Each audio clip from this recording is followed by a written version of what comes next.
What's up, buds? Welcome back to the Short Shifts Fantasy Hockey Podcast. I am your host, Ben Burnett. Joining me, as usual, my pal and yours, Louis Ezekiel. Louis, my friend, how you doing tonight? I'm doing great. I feel like we are ready to provide some Zach Whitecloud-esque value to our listeners here today. It is worth the price of admission to be tuning into Short Shifts. I gotta say, I do not understand the reference, and I would love it if you could explain it. I think he got signed for 6 years at only $2.7 million, so we come in a little cheaper even than that, and provide just as much value, I hope, to our fantasy listeners. Wait, you're making just below $2.2 million? Yeah, just below. We need to be talking about our salaries, I think, a little bit more. This is a worker situation, a bargaining issue. Folks, welcome back to Short Shifts. Louis and I are your twice weekly interlude between the Keeping Karlsson mega show every Sunday evening. We're going to talk about the news, the notes, the errata of the National Hockey League, catch you up on everything that's been happening since Tuesday night. Tonight, I think we're going to sort of segment the show a little bit. Louis is going to start us off talking about a couple of injuries. I'm going to hand the reins over to you, my friend. Yeah, we got to sadly start with our typical start of show COVID update. A little more limited this time around, at least. We've only got one team to deal with, but we had some concerns about the Minnesota Wild. Heard that they were canceled a practice and pulled some players off the ice, and it turns out the big one that matters for fantasy is that Mats Zuccarello is out on COVID protocol. Obviously, don't know exactly what the situation is quite yet. Could still be just a couple negative tests away from getting back in for the time being. Those Zook owners are going to be in wait-and-see mode. It certainly hurts the Minnesota depth, but it does mean that Kevin Fiala is going to move up to line 1 and get some help at 5v5. He's not going to be tasked with carrying that line 3 all on his own. The way that Zuccarello has started the season, I think we definitely need to stash him, at least until we know more. If he's going to miss extended time and you're in a shallow league, maybe he's the kind of guy that you can sub out. But it's been a very nice start to the season. Hopefully he'll remain asymptomatic and be back before you know it. Hopefully also he can retake that line 1 deployment. He's been really successful there. They've been relying on Fiala to do the heavy lifting down on line 3 to give their offense some balance. But definitely, if he gets dropped to the wire, that's someone I would definitely snatch up and stash on IR if I could. He's been getting some nice deployment. We also want to check out those game day lines and see who is going to end up taking Zuccarello's power play spot, because that could also be an interesting spot. Not a ton of really appealing potential fillers in there, but there's always hay to be made on that top power play. Is there always hay to be made on that top power play? There is frequently hay to be made on any NHL top power play. Okay. So depending on the depth of your league. Sure. Yeah. I think that I wouldn't worry too much about Zuccarello getting back up to that spot, just because I think Minnesota sees Zuccarello and Kaprizov as a fully fleshed out unit. Their chemistry is very much is something that has been talked about quite a bit. They've been so successful ever since they've been together. So I'm not overly concerned about Zuccarello getting Wally pipped, just because there's obviously a reason why Kevin Fiala's off that top unit. I will push back on I don't think that it's a real line 3, and I think that people sometimes we've talked about this in previous seasons, where there's teams that sort of they run a very even top 3 lines, or maybe there's a minute extra for the top line, and then the second and third lines, they may be used sequentially, where the defensive line is the second line, and then you get freaked out about a guy like Jakub Vrana, who was on the third line in Washington forever, but his line was the one that was more often used offensively. So I hope that people aren't too concerned about Kevin Fiala. I'm actually super excited to see what he can do while Zook is out, but mainly just because I own him in several leagues, and I'm a big Kevin Fiala fan. I think he and Kaprizov could put up some interesting numbers tonight, and I hope that I'm not eating my words when this recording surfaces tomorrow morning. Yeah, no, I'm with you on how we describe those lines. I do think that is important. If we were referring to the Flames lines in the order that they were presented to us, we'd be talking about fourth line Andrew Mangiapane. And while his situation is dire, certainly he's not receiving, fourth line minutes. So, the minutes are really what matters here. Moving on to a couple other injury updates. We had some players who have been out of the lineup for a minute, but we did get some firmer updates on Nikita Kucherov as well as Drew Doughty. Kuch is going to be out 8 to 10 more weeks. This has been confirmed. The top 6 the last couple games have been Killorn, Point, Cirelli, and Palat, Stamkos, Joseph. So Stamkos playing down the middle. Once again, helpful for anybody in a face-offs league. It's a nice opportunity for Cirelli in a more offensive role, although he has not been very exciting in that spot. His minutes are about the same as they were before. The shots still aren't coming, obviously pending the results of the game as we are recording right now. It's decent deployment, but I look at it as a pretty boring ad. Maybe a more interesting ad, more of a home run swing, is Matthew Joseph, who's had a huge boost in minutes. He's seeing 16 to 17 minutes a night instead of the 9 to 11 minutes he was enjoying before. And he has points in the 3 games previous to us recording tonight here on Thursday. Who would you, out of those two, who would you prefer to add in a deepish league between Cirelli and Joseph with this new top 6 deployment? Definitely Cirelli for me. You're seeing more power play minutes. You're seeing a guy who has scored and been very effective in the past, and he's less likely to get moved down if things don't pan out. Matthew Joseph, to me, is more of a bottom 6 energy guy, the kind of guy that the Lightning do get a lot of use out of. I think Anthony Cirelli, in a perfect world, is the Yanni Gourde replacement on the best third line in hockey if things were going as well for the Bolts as they would have hoped this year. But instead, we're seeing him in the second line, and he's been playing with Stamkos to start the year and continues to get good deployment. 8 games in, I think that we're just seeing a bit of a cold streak. He put up those first 3 points in the first 2 games, and I thought everybody was going to go crazy, trying to fall over themselves, trying to get Anthony Cirelli on the roster. So I trust him more moving forward. Okay. The most interesting of those top 6 options, who is fairly widely available, I was actually shocked to see that Alex Killorn is only rostered in 48% of Yahoo leagues. That's the guy that I would go after in a shallower league, or what if he's available for you. That's a guy I'm definitely interested in. He's the guy who's on line 1 and power play 1 with 6 points in the last 3 games and change, including 2 goals so far as we are recording here on Thursday night. Now that is against the woeful Arizona Coyotes and a backup goalie, so I'm not going to put too much stock in that, but definitely off to a nice start there. Moving on to the Kings. Lewis, I have to interrupt you, my friend. We are seeing some massive news on Twitter right now. It looks like several reporters are saying that Joel Quenneville is out in Florida. Obviously, this is extremely new information for us. We're seeing it live as it rolls in.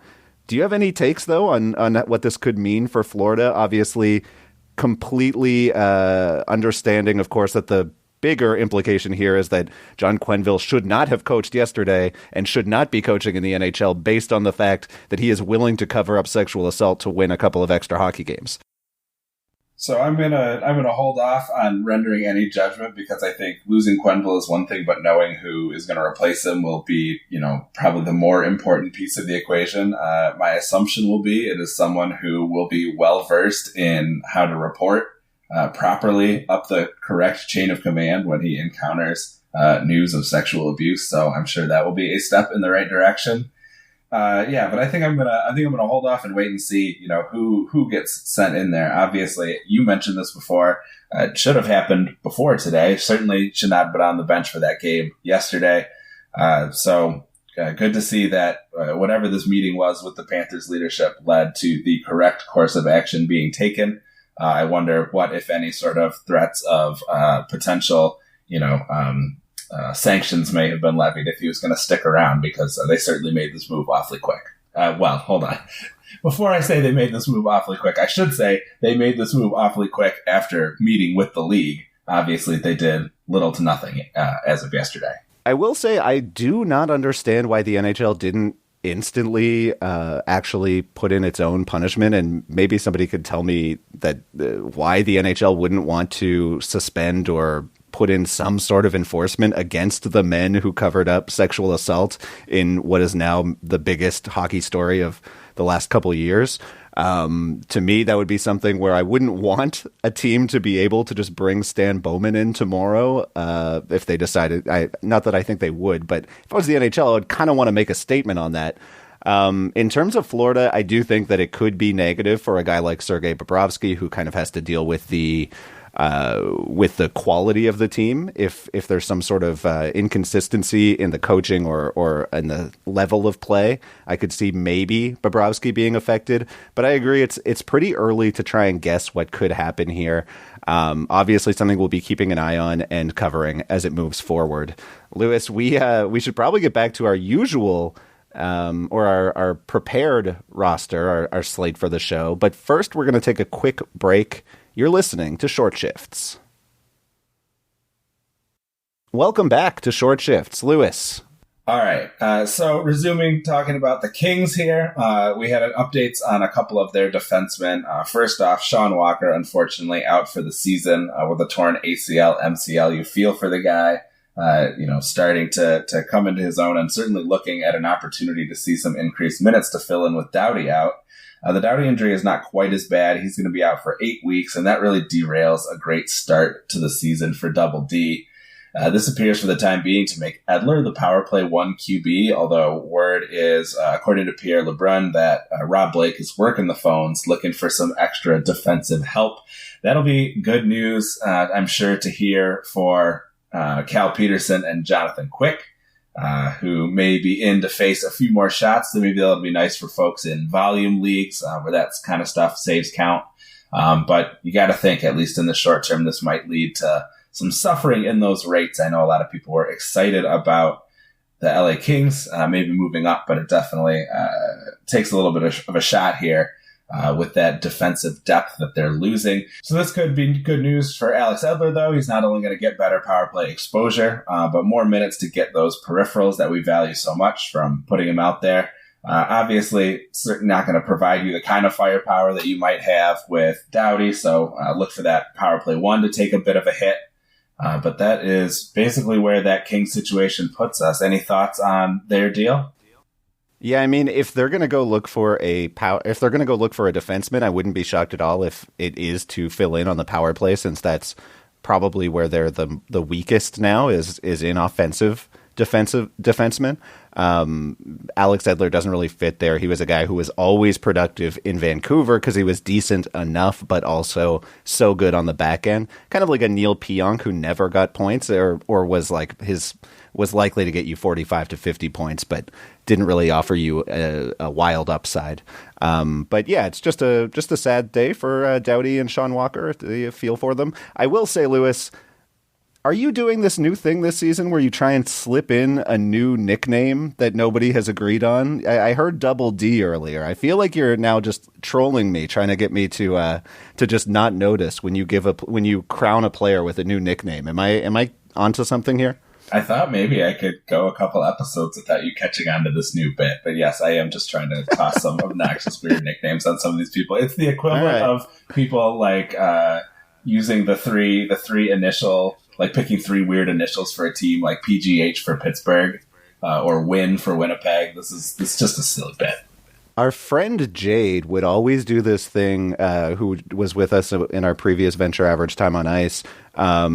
She would always do this thing where she would acronymize give the initials for a player and then put their number, no matter how obscure the player was. So like forever, the one that finally pushed me over the edge was she would call Andreas Johansson AJ18. And I was just like, nobody know, like you can't just tweet AJ18 and expect people to know who you're talking about.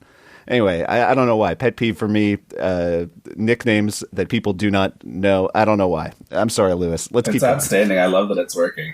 Hey, if I'm LA, I throw some futures to Arizona, get Shane Gostisbehere over there. That frees up Jacob Chychrun. All the Chychrun owners are happy. The Gostisbehere owners are happy. Arizona's happy. Mm-hmm. Let's make that happen. All right, one more to talk about here, just really quickly. We haven't seen a skate out of Washington since TJ Oshie was reportedly injured and in a walking boot, so I'm not going to get too deep into it. It does open up a second line slot with Mantha and McMichael, so keep an eye for who that might be. Power Play 1 also will have an enticing available slot, but I think it's already filled. Mantha played on the second power play with Connor Sherry taking 4 minutes on the top PP in Wednesday's loss to the Red Wings. Laviolette praised Sherry for his tenacity and puck retrieval, and he got a primary assist on Kuzi's power play goal. So I assume Mantha will then take the vacated Oshie spot. Sherry will stay up there. If you're in a very deep league, that might be an interesting pick, especially if power play points count. There's always money in the banana stand. There's always something to be had on Washington's top power play, much more than when I made the similar claim about Minnesota previously. Yeah, I mean, Minnesota, though, I think you're right about on each count in this case. I think Minnesota's power play is good. It was just, that struck me as funny just because we went so long without an actually good power play in Minnesota. Anyway, let's move out of the injuries section. I have a couple of hot streaks to bring up before we get out of here. I want to start in San Jose, Louis, where last week we talked about the Sharks and how they were an excellent team to stream. And I mentioned in particular Logan Couture and Timo Meier, who appeared in the Week 2 Stream Scheme episode as well. Those guys at that point were rostered in just 30 to 35% of leagues. But that's now doubled because that top line of Meier, Couture, and Jonathan Dahlen has been lighting the league on fire. Meier and Couture in particular are both tied for 7th in league scoring with 9 points through their first 6 games. Those stats are from before tonight's games. Meier and Couture are definitely, I would say, outkicking their coverage. I don't expect them to hit point per game production over 80 games or anything like that. But the line has been incredibly dominant. They've posted a 62% shot share, a 63% expected goal share at even strength. Those are like perfection level line numbers. Meier currently leads the NHL in 5-on-5 points to start the season.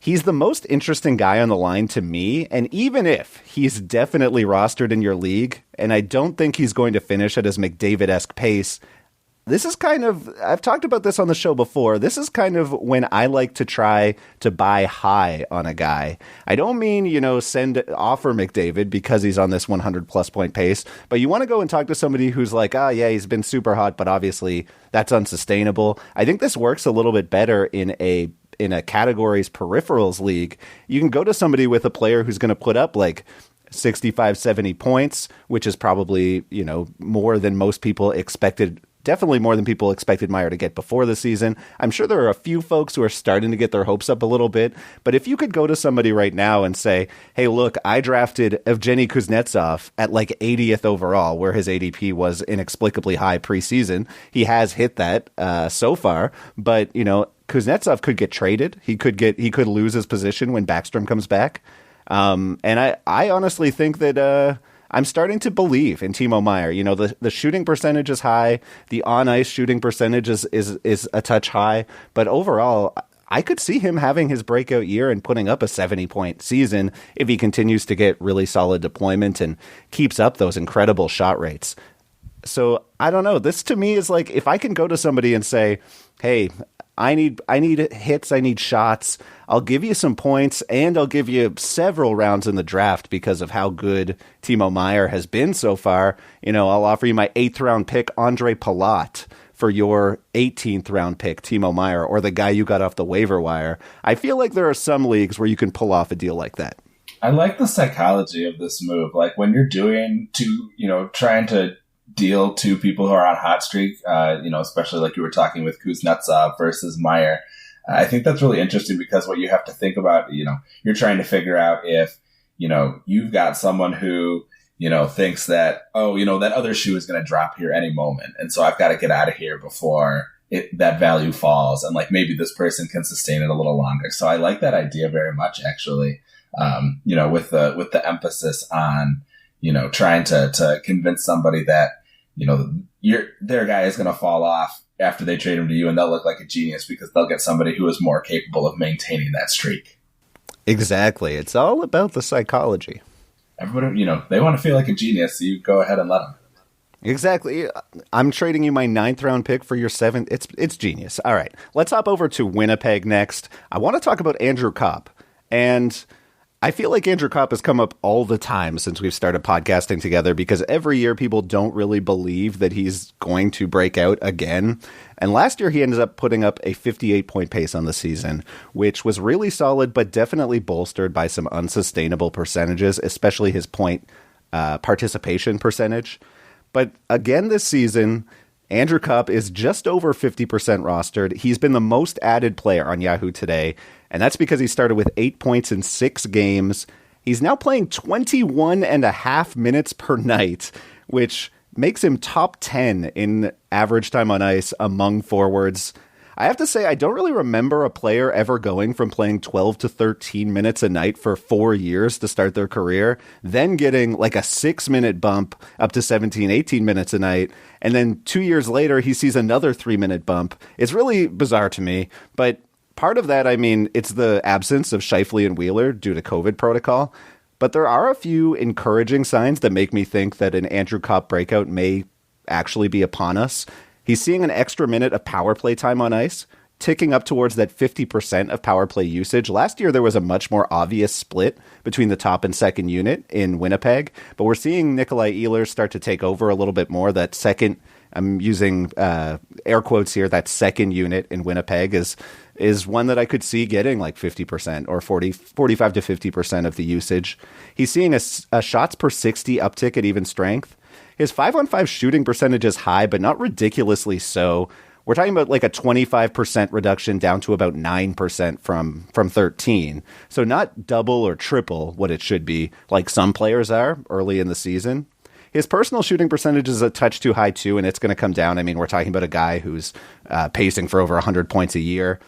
But for a guy who I think, again, this is a psychological thing, I think most people are used to seeing Andrew Copp as a guy who's a waiver wire adjacent player. You add him, you drop him, it's like the circle of life or whatever. I think there's a chance here that part of Andrew Copp's breakout is real. And if that's the case, I think we could be seeing like a 60 to 65 point pace from Andrew Copp if he's able to sustain top 6 usage and getting 45% of power play minutes. And I don't really see why he wouldn't once the Jets are healthy once again. You love his left wing, right wing eligibility. You love the fact that he's been 20 minutes or over every game except for the first one out there. So that all is quite good news. Throw a little bit of cold water just on the fact that half of his points have come against Anaheim. The Jets have played 3 games against Anaheim and will not see them again. So a lot of that success, maybe is a little bit illusory based on quality of competition, but I really like it. This will, as long as we're doing bits that annoy you, Ben, this will drive you nuts. He's a good Ann Arbor boy, went to Michigan. I hate you so much. You love to see it, see him getting success out there in the league. But yeah, some decent shooting at 6 shots in his last game and that come from behind 4-3 win for Anaheim. I think it's very interesting. You love to see someone emerge like this. There is room to grow, and especially I think room for people to start to move up, now or in the near future in that top 6. As Blake Wheeler is starting to age out a little bit, and we're certainly feeling some concern for him. He is off of COVID protocol, which is good to know, so he might be back before too long. But yeah, I'm really liking what Andrew Copp is doing, and I would love to see him be able to sustain, even if not this current pace, but sustain, as you said, 3/4 of it. That would make for a really outstanding season, and he would have a lot of value in many, many leagues. Yeah, plus 22% in the last day, as you were saying, the most added player on Yahoo. And you know what? Blake Wheeler, that's another guy that I would move for Timo Meier. Oh, yeah. 100% if you can get someone to bite on that. Yeah, Blake Wheeler was a guy who was going inexplicably high given the already the numbers beginning to crater already. So I wonder if, the fact that he's been out on COVID protocol, people are not going to really buy into the fall off. They'll say, oh yeah, he was hurt or whatever. They might be able to talk themselves in to giving Wheeler another chance. And again, you're giving up what appears to be draft capital. I know some people are going to be way too smitten with Timo, but there are going to be leagues where he'll be available. All right, let's check out this last guy you have on your list. It looks like you're going to pull a Fox Mulder for us here, Ben. Yes, I want to believe, Lewis, I want to believe in Craig Anderson. He's been absolutely insane to start the year with the Buffalo Sabres, a 3-1 record in 4 starts, a 1.76 GAA, a 944 save percentage, crushed Tampa, basically goalied them to death, and 3 of his 4 starts now have been quality starts with no blowups. That's on Buffalo, the Buffalo Sabres. But Buffalo has been surprisingly good, both by record and advanced stats so far. They're middle of the pack in expected goals for, which is super unsurprising, obviously, given the shooting talent. But they're top 5 in expected goals against so far. This is a team that has played very solidly defensively.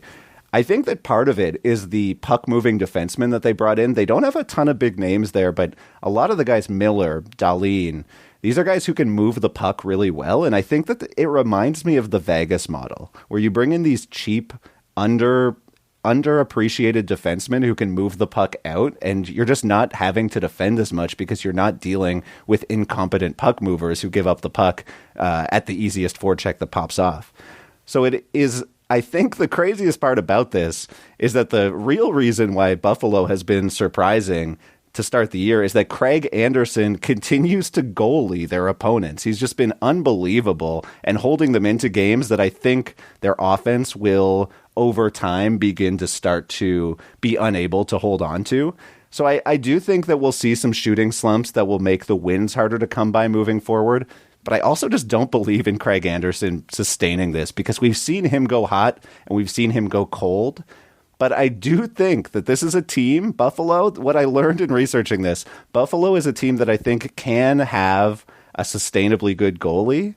If they trade for one, I'm going to be really interested and consider adding them if I think he could be a volume guy. But for now, in a couple of leagues, especially points leagues, I'm rolling with Craig. Yeah, we saw Linus Ullmark do it for streaks last year too. The rare times where he could remain healthy, actually put up some success there. Maybe it's something that, in the line of terrible nicknames, Coach Donnie Meatballs is doing over there. That is. How can you not like you like Double D and Erod, but you don't like Donnie Meatballs? I didn't come up with it, so it's obviously inferior.